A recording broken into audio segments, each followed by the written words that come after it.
La contabilidad es una herramienta fundamental para conocer en qué situación se encuentra económicamente una empresa, facilitando la toma de decisiones a los usuarios de esta información.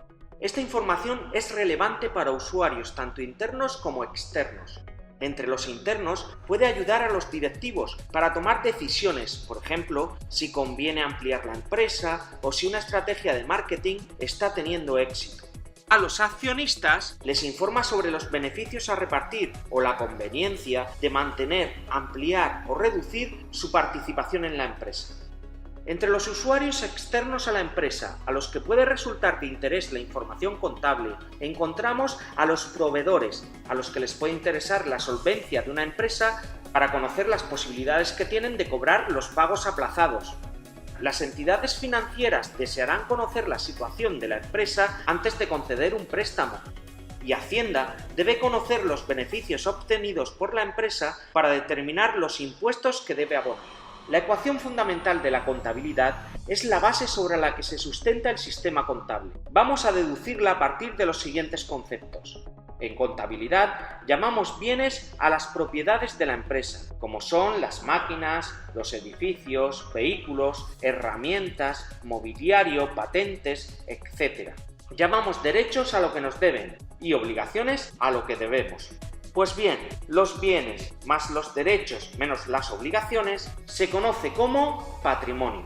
Es decir, si decimos que una persona tiene un patrimonio valorado en 30.000 euros, quiere decir que lo que tiene más lo que le deben menos lo que debe da como resultado 30.000 euros.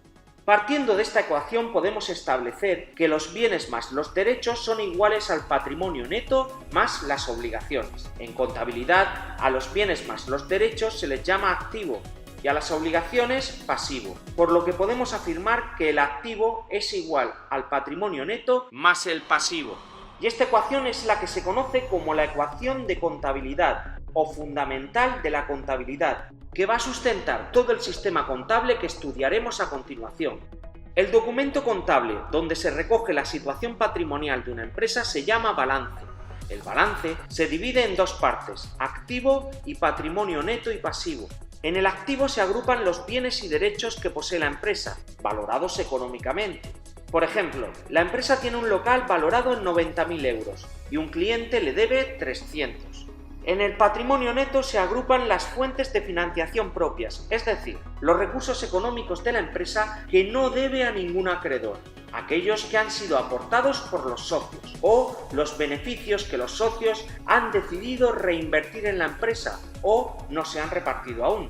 Por ejemplo, los 3 socios de una empresa aportan 15.000 euros cada uno para la creación de la misma.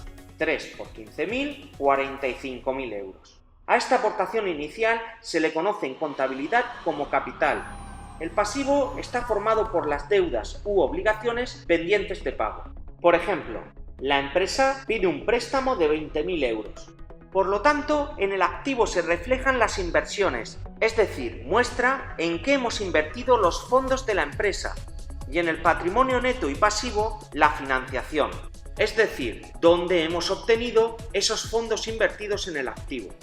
Es por ello que, como vimos en la ecuación fundamental de la contabilidad, activo es igual a patrimonio neto más pasivo, pues cualquier bien o derecho que posea la empresa debe tener su origen en el patrimonio o en el pasivo.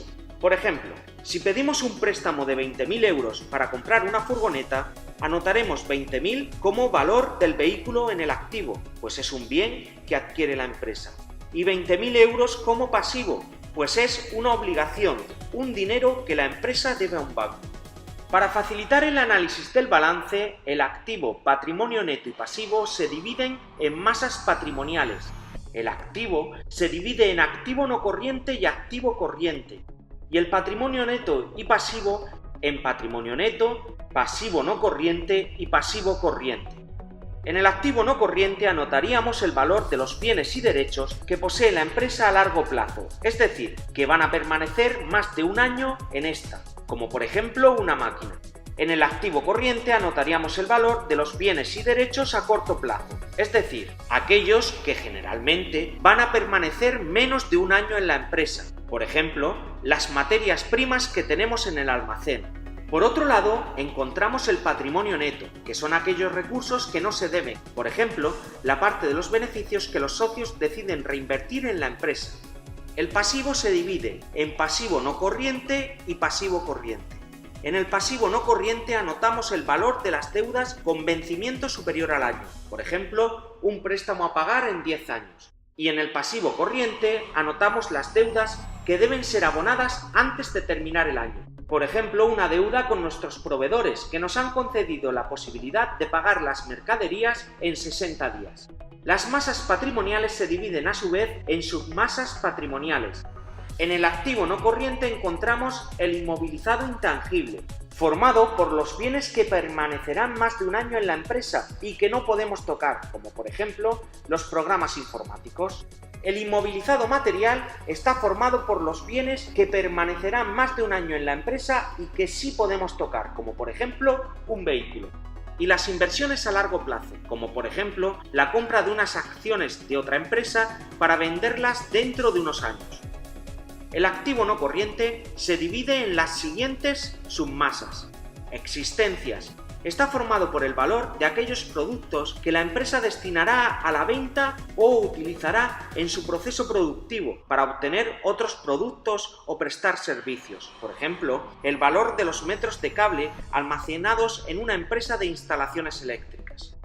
Deudores comerciales y otras cuentas a cobrar. Incluye los derechos de cobro que la empresa tiene con clientes relacionados con la actividad normal de la misma, que se harán efectivos en menos de un año.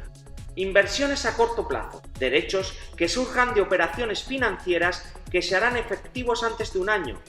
Efectivo y otros activos líquidos equivalentes, dinero disponible en cuentas bancarias y que tenga en efectivo la empresa en ese momento. El patrimonio neto se compone de las siguientes submasas. El capital aportado por los socios. Las reservas son la parte de los beneficios no distribuidos entre los socios, con el objetivo de ser invertidos en la propia empresa. Resultados de ejercicios anteriores que aún no han sido distribuidos entre los socios. Los resultados del ejercicio, que son los beneficios aún no distribuidos del presente año. Otras aportaciones de los socios y subvenciones, donaciones y legados. El pasivo no corriente está formado solo por la submasa deudas a largo plazo y el pasivo corriente está formado solo por la submasa deudas a corto plazo. Espero que el presente vídeo tutorial les haya resultado de interés. Un saludo y hasta pronto.